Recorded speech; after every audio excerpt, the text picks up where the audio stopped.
हरे कृष्णा। श्रीमद् भगवत गीता अध्याय 11। अर्जुन बोले, मुझ पर अनुग्रह करने के लिए आपने जो परम गोपनीय अध्यात्म विषयक वचन अर्थात उपदेश कहा, उससे मेरा ये अज्ञान नष्ट हो गया है। क्योंकि हे कमल नेत्र, मैंने आपसे भूतों की उत्पत्ति और प्रलय विस्तार पूर्वक सुनी है तथा आपकी अविनाशी महिमा भी सुनी है।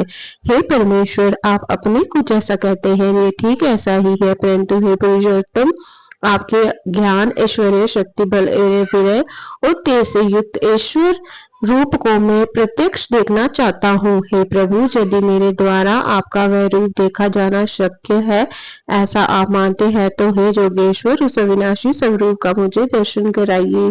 श्री भगवान बोले, हे पार्थ, अब तुम मेरे सैकड़ों हजारों नाना प्रकार के और नाना वर्ण तथा नाना आकृति वाले अलौकिक रूपों को देख। हे भरतवंशी अर्जुन, तुम मुझ में आदित्यों की अर्थात अदिति के द्वारा पुत्रों को, 8 वसुओं को, 11 रुद्रों को, दोनों अश्विनी कुमारों को और 49 मरुद गणों को देख तथा और भी बहुत से पहले न देखे हुए आश्चर्य में रूपों को देख। हे अर्जुन, अब इस मेरे शरीर में एक जगह स्थित चराचर सहित संपूर्ण जगत को देख तथा और भी जो कुछ देखना चाहता है सो देख, परंतु मुझको तू इन आपने अप्राकृतिक नेत्रों द्वारा देखने में निसंदेह समर्थ नहीं है। इसी से मैं तुझे दिव्य अर्थात अलौकिक चक्षु देता हूँ। इसे तू मेरी ऐश्वर्य योग शक्ति को देख। संजय बोले, हे राजन, महायोगेश्वर और सब पापों के नाश करने वाले भगवान ने इस प्रकार कहकर उसके पश्चात अर्जुन को परम ऐश्वर्य युक्त दिव्य स्वरूप दिखलाया। अनेक मुख और नेत्रों से युक्त, अनेक अद्भुत दर्शनों वाले, बहुत से दिव्य भूषणों से युक्त और बहुत से दिव्य शस्त्रों को हाथों में उठाए हुए, दिव्य माला और वस्त्रों को धारण किए हुए और दिव्य गंध का सारे शरीर में लेप किए हुए, सब प्रकार के आश्चर्यों से युक्त, सीमा रहित और सब और मुख किए हुए विराट स्वरूप परम देव परमेश्वर को अर्जुन ने देखा। आकाश में 1000 सूर्यों के एक साथ उदय होने से उत्पन्न जो प्रकाश हो, वह भी उस विश्व रूप परमात्मा के प्रकाश के सदृश कदाचित ही हो। पांडवों पुत्र अर्जुन ने उस समय अनेक प्रकार से विभक्त अर्थात पृथक पृथक संपूर्ण जगत को देवों के देव श्री कृष्ण भगवान के उस शरीर में एक जगत स्थित देखा। उसके अनंतर वह आश्चर्य से चकित और पुलकित शरीर अर्जुन प्रकाश में विश्व रूप परमात्मा को श्रद्धा भक्ति सहित सिर से प्रणाम करके हाथ जोड़कर बोले। अर्जुन बोले, हे देव, मैं आपके शरीर में संपूर्ण देवों को तथा अनेक भूतों के समुदायों को, कमल के आसन पर विराजित ब्रह्मा को, महादेव को और संपूर्ण ऋषियों को तथा दिव्य सर्पों को देखता हूँ। हे संपूर्ण विश्व के स्वामी, आपको अनेक भुजा, पेट, मुख और नेत्रों से युक्त तथा सब ओर से अनंत रूपों वाला देखता हूँ। हे विश्व रूप में आपके न अंत को देखता हूँ, न मध्य को, न अनादि को। आपके में मुकुट युक्त, गदा युक्त और चक्र युक्त तथा सब ओर से प्रकाशमान तेज के पूज प्रज्वलित अग्नि और सूर्य के सदृश युक्त, ज्योति युक्त, कठिनता से देखे जाने योग्य और सब ओर से अप्रेम्य स्वरूप देखता हूँ। आप ही जानने योग्य परम अक्षर अर्थात परम ब्रह्म परमात्मा है। आप ही इस जगत के परमाश्रय है। आप ही अनादि धर्म के रक्षक है और आप ही अविनाशी सनातन पुरुष है, ऐसा मेरा मत है।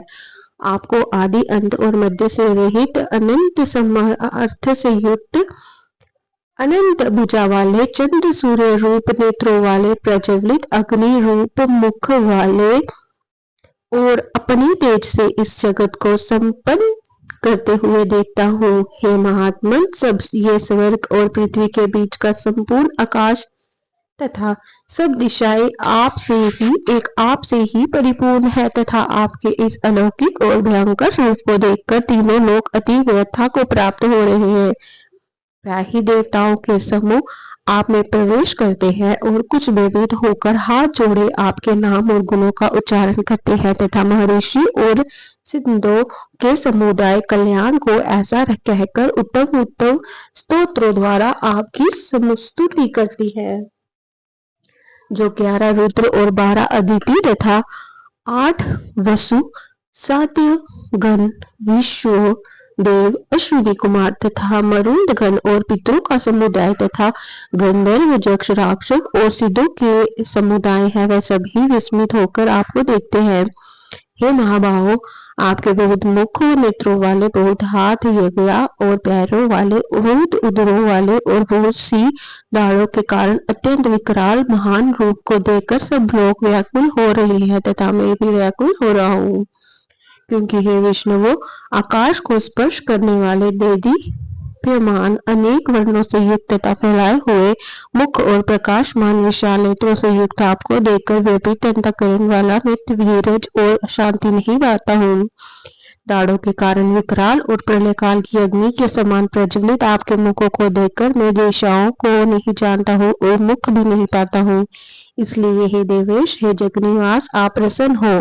वह सभी धृतराष्ट्र के पुत्र राजाओं के समुदाय सहित आप में प्रवेश कर रहे हैं और भीष्म पितामह, द्रोणाचार्य तथा वैपकर्ण और हमारे पक्ष के भी प्रधान योद्धाओं के सहित सब के सब आपके दाढ़ों के कारण विकराल भयानक मुखों में बड़े वेग से दौड़ते हुए प्रवेश कर रहे हैं और कई एक चूर्ण हुई सिरों सहित आपके दांतों के बीच में लगे हुए दिख रहे हैं। जैसे नदियों के बोझ से जल के प्रवाह स्वाभाविक ही समुद्र के ही सम्मुख दौड़ते हैं अर्थात समुद्र में प्रवेश करते हैं, वैसे ही वह नरलोक के वीर भी आपके प्रज्वलित मुखों में प्रवेश कर रहे हैं। जैसे पतंग मोहवश नष्ट होने के लिए प्रज्वलित अग्नि में अतिवेश से दौड़ते हुए प्रवेश करते हैं, वैसे ही ये सब लोग भी अपने नाश के लिए आपके मुख में अतिवेग से दौड़ते हुए प्रवेश कर रहे हैं। आप उन संपूर्ण लोगों को प्रज्वलित मुखों द्वारा ग्रास करते हुए सब ओर से बार बार चाट रहे हैं। विष्णु, आपका उग्र प्रकाश संपूर्ण जगत को तेज के द्वारा परिपूर्ण करके तपा रहा है। मुझे बतलाइए कि आप उग्र रूप वाले कौन है। हे देवों में श्रेष्ठ, आपको नमस्कार हो। आप प्रसन्न होइए। आदि पुरुष, आपको मैं विशेष रूप से जानना चाहता हूँ क्योंकि मैं आपकी प्रवृत्ति को नहीं जानता। श्री भगवान बोले, मैं लोगों का नाश करने वाला बड़ा हुआ महाकाल हूँ। इस समय इन लोगों को नष्ट करने के लिए प्रवृत्त हुआ हूँ। इसलिए जो प्रति पक्षियों की सेना में स्थित योद्धा लोग हैं, वह सब तेरे बिना भी नहीं रहेंगे अर्थात तेरे युद्ध न करने पर भी इन सब का नाश हो जाएगा। अतएव तू उठ, यक्ष प्राप्त कर और शत्रुओं को जीत कर दंडाने से संपूर्ण राज्य को भोग। ये सब शूरवीर पहले ही से मेरे द्वारा मारे हुए हैं। हे सव्य साचिन, तू तो केवल निमित्त मात्र बन जा। द्रोणाचार्य और भीष्म पितामह ये तथा ये धृत और कर्ण तथा और भी बहुत से मेरे द्वारा मारे हुए शूरवीर योद्धाओं को तू मार, भय मत कर। निसंदेह तू युद्ध में वैरियों को जीतेगा, इसलिए युद्ध कर। संजय बोले, केशव भगवान के इस वचन को सुनकर मुकुटधारी अर्जुन हाथ छोड़कर कांपता हुआ नमस्कार करके फिर भी अत्यंत भयभीत होकर प्रणाम करके भगवान श्री कृष्ण के प्रति गदगद वाणी से बोले।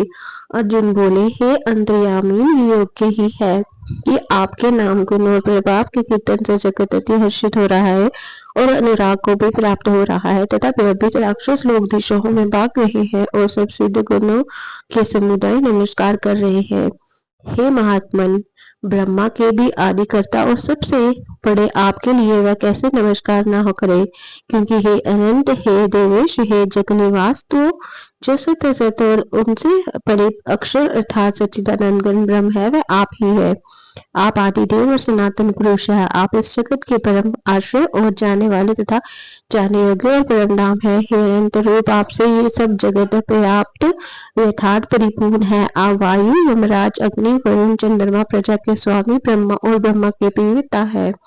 आपके लिए हजारों बार नमस्कार नमस्कार हो। आपके लिए भी बार बार नमस्कार नमस्कार। हे अनंत सामर्थ्य वाले, आपके लिए आगे से और पीछे से भी नमस्कार। हे सर्वात्मन, आपके लिए सब ओर से ही नमस्कार हो, क्योंकि अनंत पराक्रमशाली आप संसद संसार को व्यापक किए हुए हैं। इसे आप ही सर्वरूप है।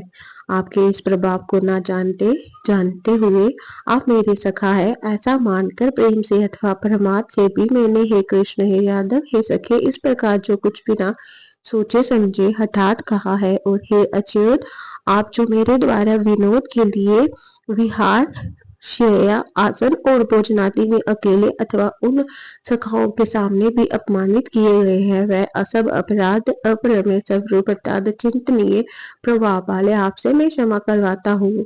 आप इस चराचर जगत के पिता और सबसे बड़े गुरु एवं अति पूजनीय है। हे अनुपम प्रभाव वाले, तीनों रूपों में आपके समान भी दूसरा कोई नहीं है, फिर अधिक तो कैसे हो सकता है। अतएव हे प्रभु, मैं शरीर में को बलिभांति शरीर चरणों में निवेदित कर प्रणाम करके स्तुति करने योग्य आप ईश्वर के को प्रसन्न होने के लिए प्रार्थना करता हूँ। हे देव, पिता जैसे पुत्र के, सुख सखा जैसे सखा के और पति जैसे प्रियतमा पत्नी के अपराध सहन करते हैं, वैसे ही आप भी मेरे अपराध को सहन करने योग्य है। मैं पहले ना देखे हुए आपके इस आश्चर्य रूप को देखकर हर्षित हो रहा हूँ और मेरा मन व्यथित और अति व्याकुल भी हो रहा है। इसलिए आप उस अपने चतुर्भुज विश्व रूप को ही मुझे दिखलाइए। हे देवेश, हे जगनिवास, प्रसन्न होइए। मैं वैसे ही आपको मुकुट धारण किए हुए तथा गदा और चक्र हाथ में लिए हुए देखना चाहता हूँ। इसलिए हे विश्व रूप, हे सहस्त्रबाहो, आप उसी चतुर्भुज के रूप से प्रकट होइए। श्री भगवान बोले, हे अर्जुन, अनुग्रह पूर्वक मैंने अपनी योग शक्ति के प्रभाव से ही मेरा परम तेजो में सबका आदि और सीमा रहित विराट रूप तुझको दिखलाया है, जिसे तेरे अतिरिक्त दूसरे किसी ने पहले नहीं देखा था। हे अर्जुन, मनुष्य लोक में इस प्रकार विश्व रूप वाला मैं ना वेद हूँ और ना यज्ञों के अध्ययन से, ना दान से, ना क्रियाओं से और ना उग्र तपो से ही तेरे अतिरिक्त दूसरे के द्वारा देखा जा सकता हूँ। मेरे इस प्रकार की इस विकराल रूप को देखकर तुझको व्याकुल नहीं होना चाहिए और मूढ़भाव भी नहीं होना चाहिए। तू बेरहित और प्रतीक युक्त मन वाला होकर उसी मेरे इस चक्र चक्र गदा पद युक्त चतुर्भुज को फिर देख। संजय बोले, वासुदेव भगवान ने अर्जुन के प्रति इस प्रकार कहकर फिर वैसे ही अपने चतुर्भुज रूप को दिखलाया और फिर महात्मा श्री कृष्ण ने सौम्य मूर्ति होकर इस भयभीत अर्जुन को धीरज दिया। अर्जुन बोले, हे अनादन, आपके इस अति शांत मनुष्य रूप को देखकर अब मैं स्थिर चित्त को हो रहा हूँ और अपनी स्वाभाविक स्थिति को प्राप्त हो गया हूँ। श्री भगवान बोले, मेरा जो चतुर्भुज रूप तुमने देखा है, ये सुदुर्लभ है, अर्थात इसके दर्शन बड़े ही दुर्लभ है। देवता भी सदा इस रूप के दर्शन की आकांक्षा करते रहते हैं। जिस प्रकार तुमने मुझको देखा है, इस प्रकार चतुर्भुज रूप वाला मैं न वेदों से, न तप से, न दान से और न यज्ञ से ही देखा जा सकता हूँ। परंतु हे परंतप अर्जुन, अनन्य भक्ति के द्वारा इस प्रकार चतुर्भुज रूप वाला मैं प्रत्यक्ष देखने के लिए, तत्व से जानने के लिए तथा प्रवेश करने के लिए अर्थात एक ही भाव से प्राप्त होने के लिए भी शक्य हूँ। हे अर्जुन, जो पुरुष केवल मेरे ही लिए संपूर्ण कर्तव्य कर्मों को करने वाला है, मेरे प्रायण है, मेरा भक्त है, आसक्ति रहित है और संपूर्ण भूत प्राणियों में भेद भाव से रहित है, वह अनन्य भक्ति युक्त पुरुष मुझको ही प्राप्त होता है। ओम तत्सदिति। श्रीमद भगवद गीता उपनिषदि ब्रह्म विद्या योग शास्त्र श्री कृष्ण अर्जुन संवाद विश्व रूप दर्शन योगो नामो अध्याय। श्रीमद भगवद गीता अध्याय 11 समाप्त। श्रीमद भगवद गीता की जय। हरे कृष्ण कृष्ण कृष्ण हरे हरे, हरे राम राम राम हरे हरे। सियावर रामचंद्र की जय।